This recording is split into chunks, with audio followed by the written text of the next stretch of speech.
Here to discuss what prostate cancer is and how it is diagnosed are two specialists in the field. To my left, we have Dr. Daniel Shasha. He is an assistant professor of radiation oncology at the Albert Einstein College of Medicine, which is affiliated with the Beth Israel Medical Center. Thanks for joining us. Thank you. And next to him, we have Dr. Robert Salat, who is an associate professor of urology at the NYU School of Medicine. What about the role of diet? There was an interesting study involving Japanese men, that Japanese men traditionally have lower rates of prostate cancer when they live in Japan, but when they've come over in a couple of decades, their rates are perhaps as high as American men. Is that correct? This is true. And because of that, there has been a lot of thought that perhaps the type of diet does play a role in the development of prostate cancer.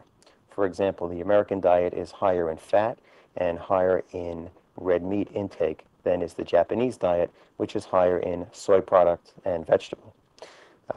It's quite compelling when comparing the Japanese population in Japan to the Japanese population that has been living in America and seeing the divergence of the rate of prostate cancer towards that of the average Western American diet patient. Dr. Shasha, how does fat affect the prostate? I mean, what's happening in there that might be causing problems?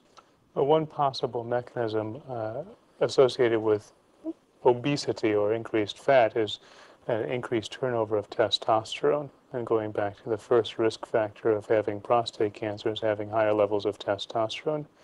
If you look at historic series patients who, for any number of reasons, may have been castrated, choir boys, for instance, they, as young men who have been castrated, do not go on to develop prostate cancer.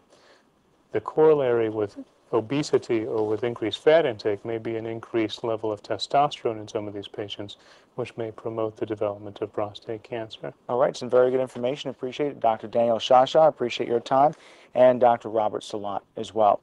I'm Paul Moniz. Thanks for joining us.